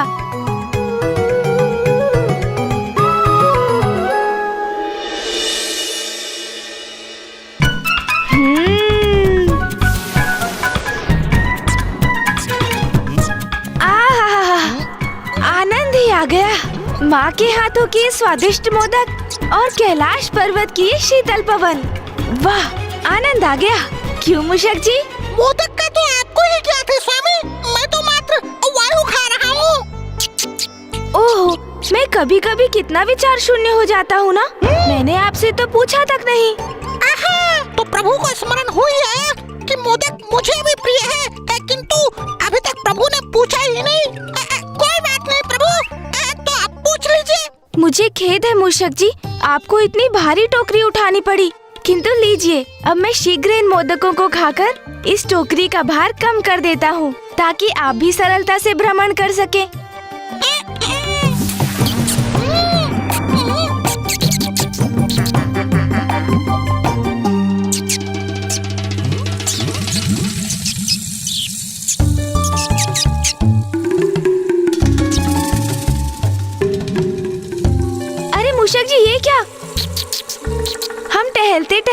कैलाश के उपवन से इतना दूर निकल आए हैं कि हमें ध्यान भी नहीं रहा कि कब हम इस सघन वन में प्रवेश कर गए। अब तो चलिए प्रभु, हम लौट ही चलते हैं ना। अरे मूषक जी, लौटने की ऐसी भी क्या शीघ्रता है? वैसे भी अब और मोदक कहाँ शेष है, तो थोड़ा विश्राम कर ही लेते हैं। उस वृक्ष की छांव तो बहुत ही लुभावनी और सुखद प्रतीत हो रही है मूषक जी। वैसे भी तो इतना टहल चुका हूँ मैं, अब कैलाश तो मैं आप पर ही आरूढ़ होकर जाऊंगा। तो प्रभु, यदि ऐसा है तो थोड़ा विश्राम कर ही लेते हैं। हाँ हाँ चलिए। भोजन के बाद विश्राम और भी आनंद देता है।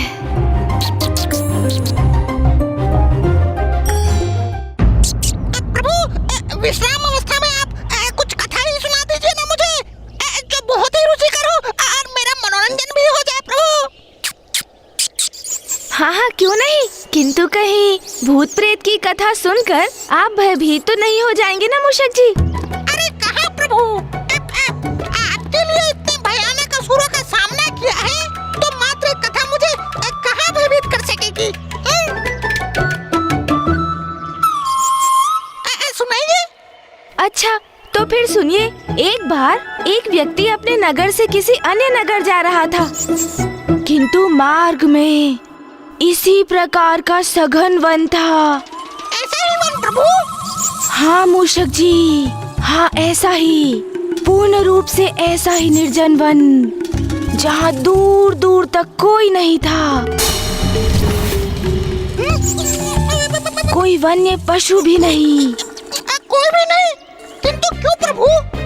क्योंकि मूषक जी वो वन शापित था। शापित? हाँ हाँ मूषक जी, शापित।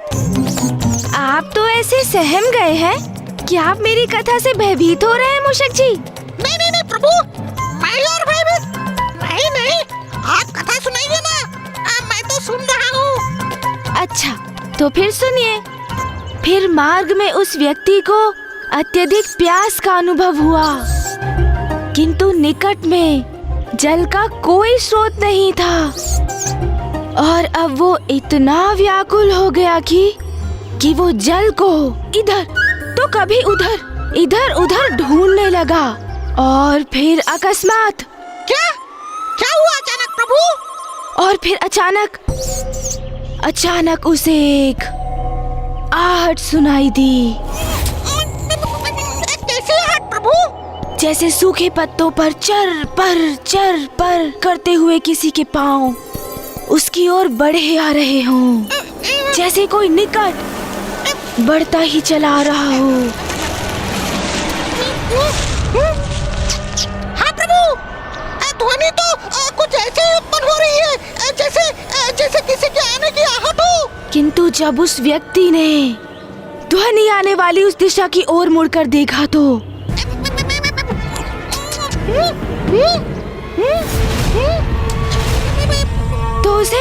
उसे कुछ भी दिखाई नहीं दिया। फिर क्या हुआ प्रभु?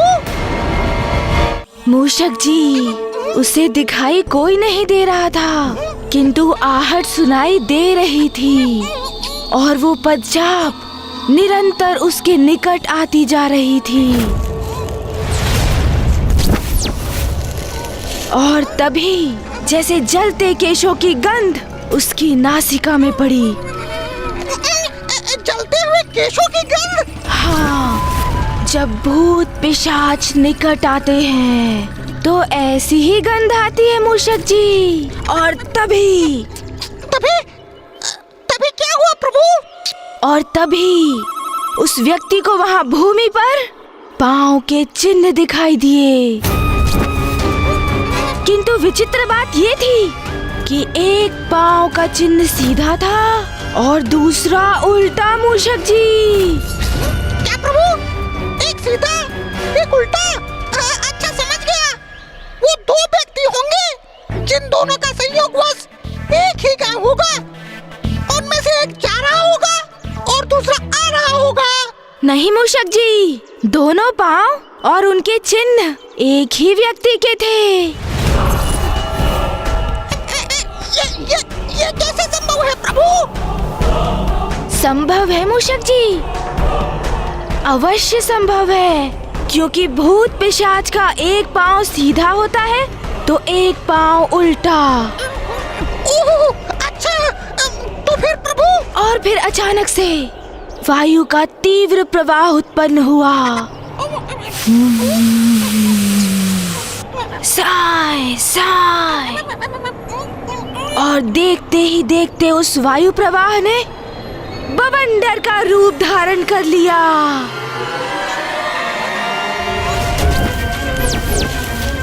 ठीक उसी प्रकार जैसे एक भूत पिशाच किसी पर आक्रमण करने वाले होते हैं,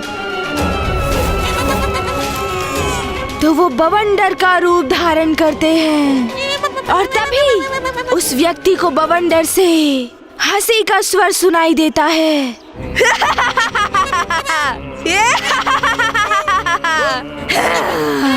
और फिर बवंडर ने उसे उठाकर पटक दिया मूषक जी।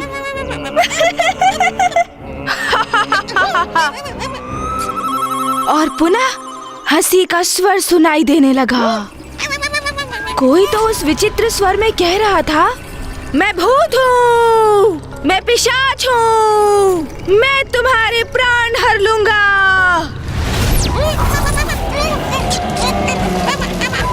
मुझे ऐसा क्यों प्रतीत हो रहा है? जो प्रभु कह रहे हैं वो यहीं पे हो रहा है।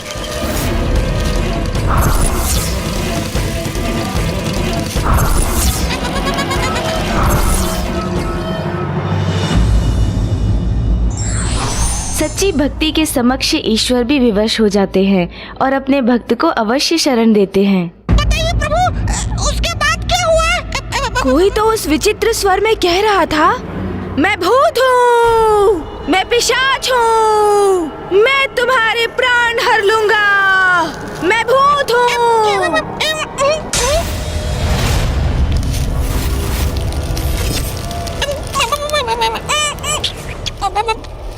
और फिर वो व्यक्ति यथाशीघ्र वहाँ से भागा मूषक जी। तो वो आगे था, बवंडर उसके पीछे पीछे, वो आगे, बवंडर उसके पीछे, आगे पीछे आगे पीछे आगे पीछे, वो भागा जाए, बवंडर उसके पीछे पीछे, आगे पीछे आगे पीछे आगे पीछे।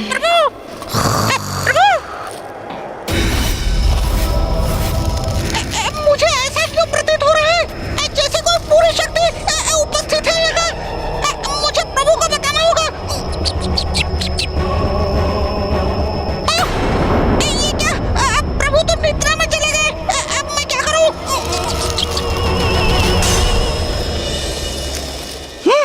अब सब कुछ शांत हो गया।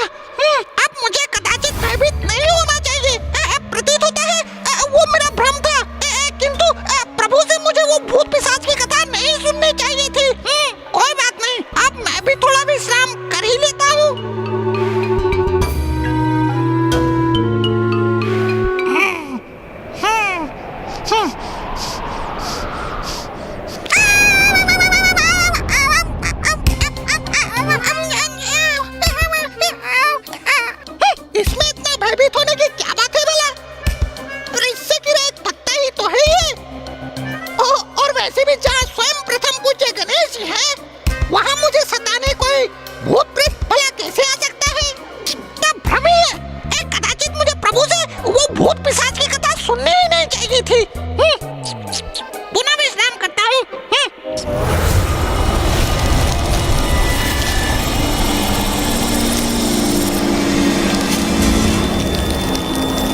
ध्वनि कैसी थी?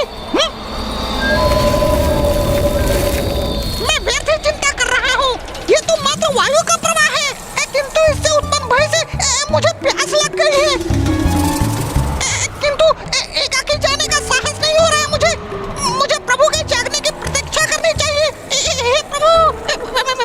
माँ के हाथ के मोदक, आहा, आनंद आ गया। प्रभु ने तो निद्रा में ही अपनी भूख प्यास मिटा ली। प्रतीत होता है अब मुझे एकाकी ही जाना होगा। मैं हूँ प्रभु का वाहन मूषक, एक कुशल धावक, एक वीर योद्धा। फिर भला मुझे भयभीत होने की क्या आवश्यकता? मैं तो स्वयं ही सब कुछ संभाल सकता हूँ।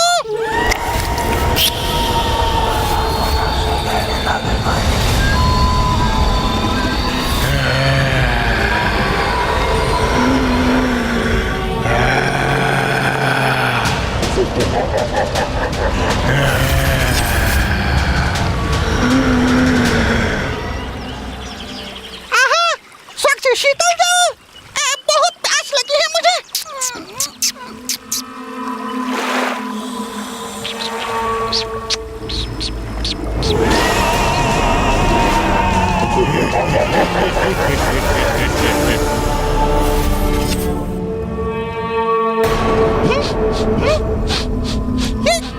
ये ऐसी गंध क्यों आ रही है, जैसे निकट कहीं किसी वस्तु का दहन हो रहा हो?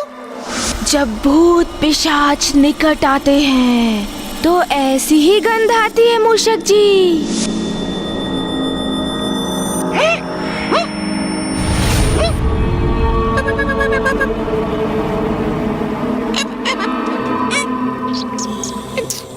ये क्या हो गया है मुझे? मुझे अपनी इस कल्पनाशीलता को विश्राम देना चाहिए।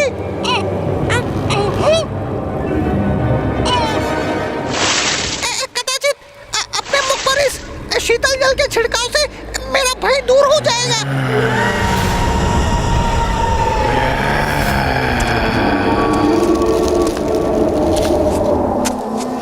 जैसे प्रभु की कथा में हुआ था वैसा ही यहाँ भी हो रहा है क्या?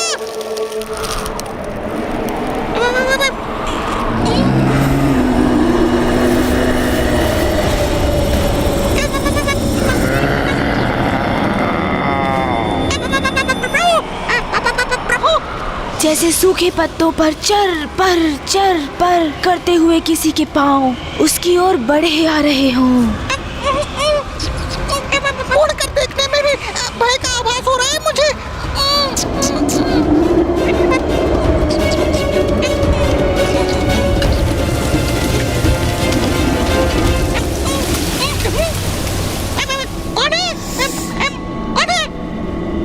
कोई नहीं है यहाँ। मुझे शीघ्र अतिशीघ्र प्रभु के निकट पहुँच जाना चाहिए। वही सुरक्षित रहूंगा मैं।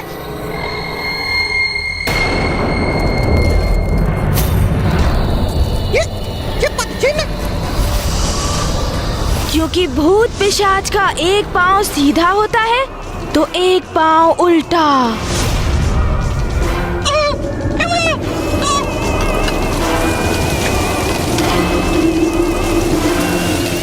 और फिर अचानक से वायु का तीव्र प्रवाह उत्पन्न हुआ। ये तो वही हो रहा है जैसे प्रभु की कथा में हो रहा था। और देखते ही देखते उस वायु प्रवाह ने बवंडर का रूप धारण कर लिया।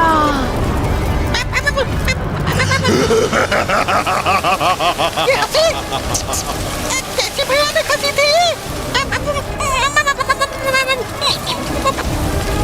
हे प्रभु, मेरी रक्षा करना। किंतु प्रभु कैसे करेंगे रक्षा? वो तो निद्रा में लीन है। क्या करूं मैं? क्या होगा मेरा? क्या हो रहा है?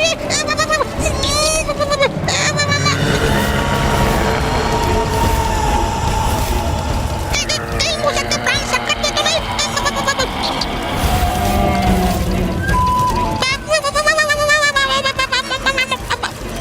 स्वामी, ये क्या कर दिया आपने?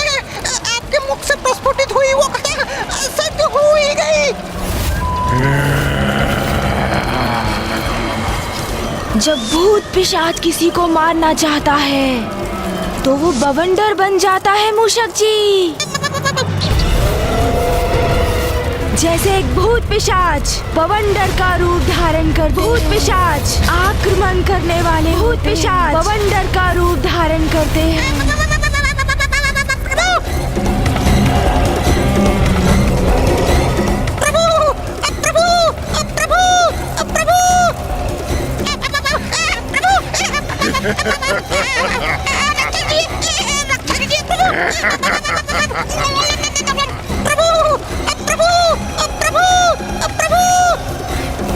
ये बवंडर तो मेरा पीछा ही कर रहा है, जैसे मेरा आंधी करना चाहता हूँ। कहाँ भागोगे तुम? मैं तुम्हें पकड़ ही लूंगा।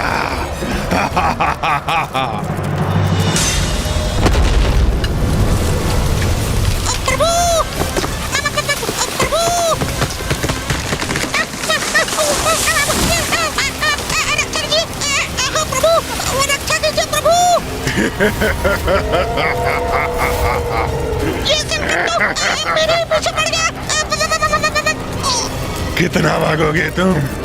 मैं पकड़ ही लूंगा तुम्हें।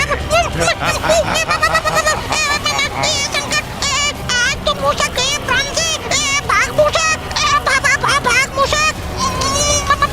प्रभु, रक्षा कीजिए प्रभु।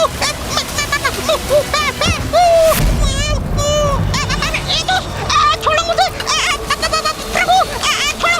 और कौन करेगा तुम्हारी रक्षा? कौन हो तुम?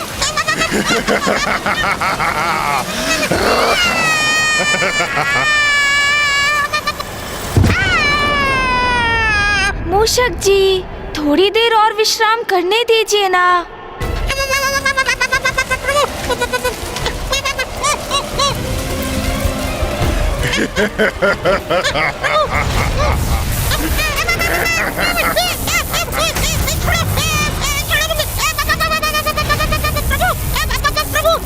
क्या तुम्हें याद नहीं मैं कौन हूँ?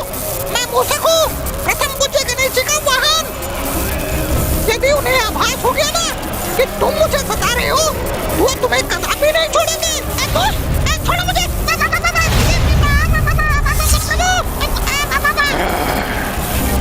इतनी सरलता से कहीं नहीं जाने दूंगा तुम्हें। ज्ञात है मुझे कौन हो तुम, ये भी ज्ञात है कौन है तुम्हारा प्रभु, इसीलिए तो सता रहा हूँ तुम्हें। अरे इसे ज्ञात है, मैं प्रभु का वाहन हूँ, फिर भी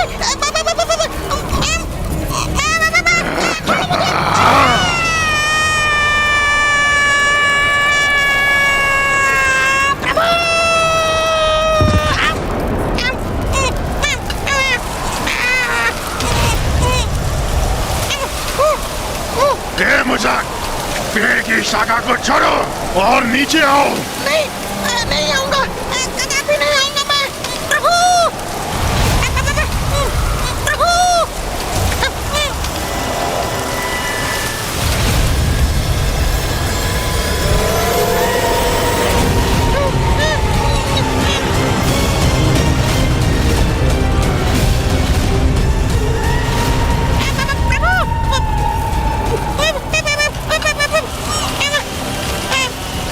बवंडर तो सब कुछ निकलता हुआ मेरी ओर ही बढ़ रहा है।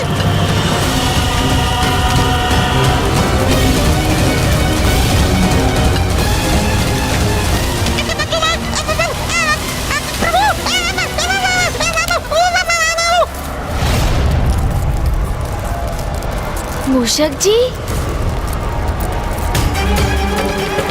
मूषक जी कहाँ चले गए?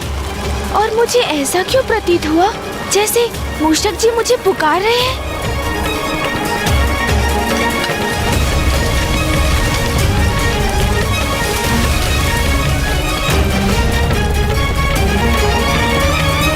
ना कोई वायु प्रवाह और ना कोई कारण, तो ये वृक्ष इस प्रकार क्यों झूल रहे हैं?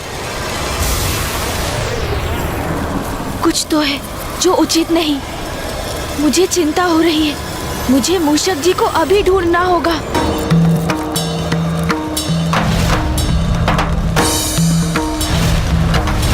प्रभु,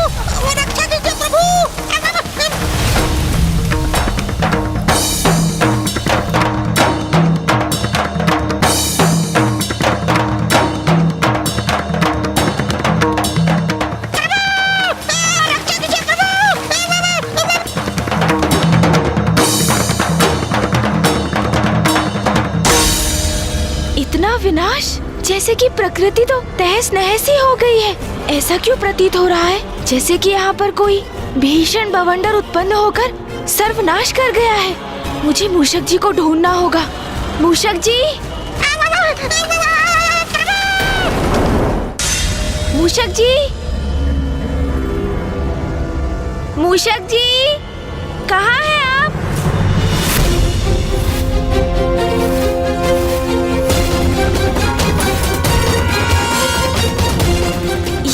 ये क्या? ये पद चिन्ह मेरी कथा के समान।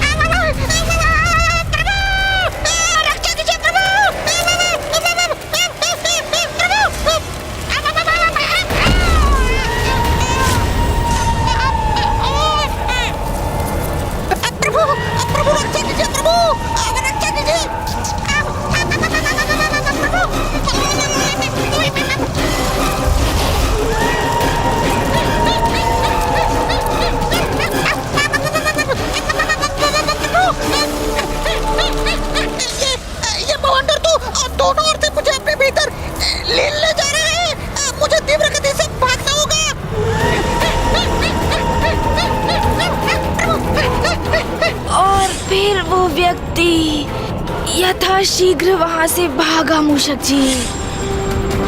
तो वो आगे था, बवंडर उसके पीछे पीछे।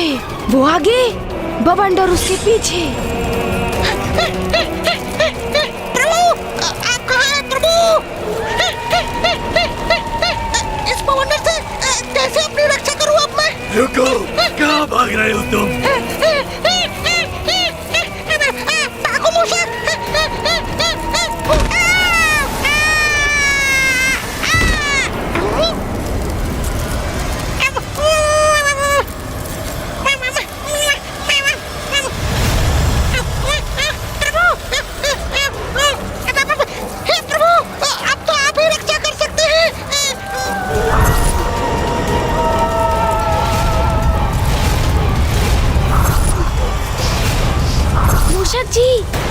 मूषक जी,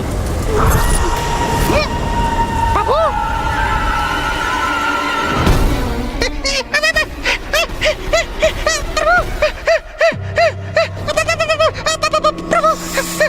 मूषक जी, आप भी ना इतने भावुक क्यों हो रहे हैं? आप वहाँ से यहाँ क्यों चले आए? मैं तो वही था आराम पूर्वक।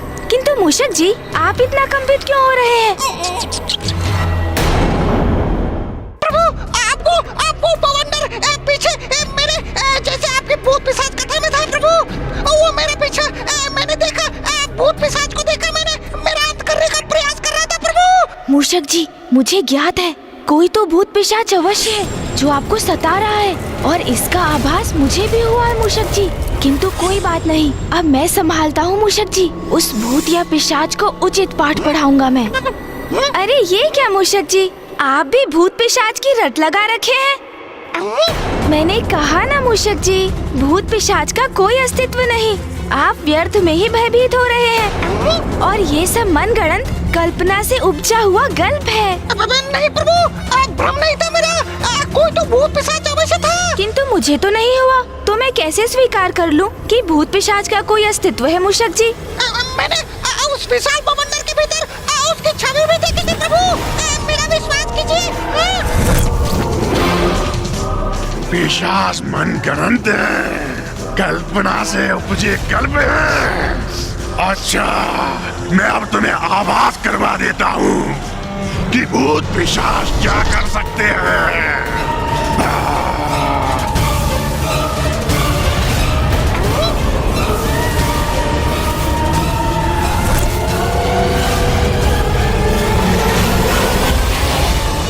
नहीं प्रभु, भूत पिशाच है। मुझे आभास हुआ था। वो देखिए प्रभु, उस वृक्ष को।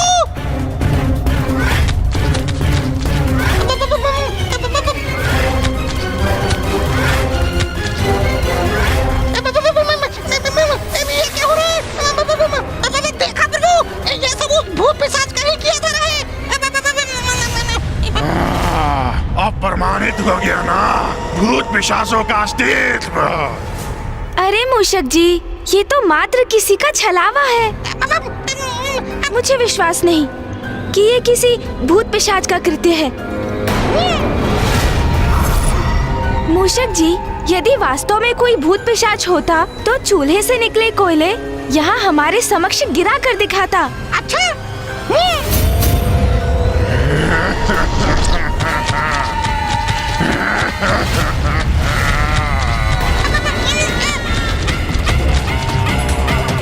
ये देखिए प्रभु, ये देखिए। अब तो विश्वास हो गया ना आपको प्रभु?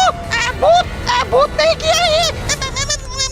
यदि सत्य में कोई भूत पिशाच है तो उसके द्वारा चूल्हे से निकले कोयले को पुनः लुप्त करके दिखाए, तभी मैं मानूंगा।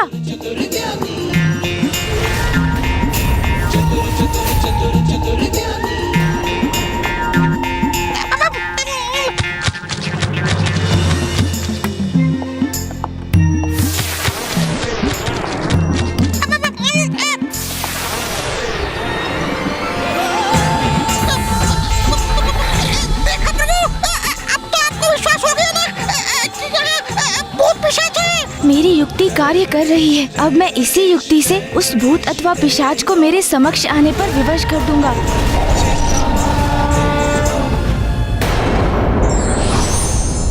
ईश्वर की प्रत्येक कथन के पीछे कोई ना कोई संदेश अवश्य होता है।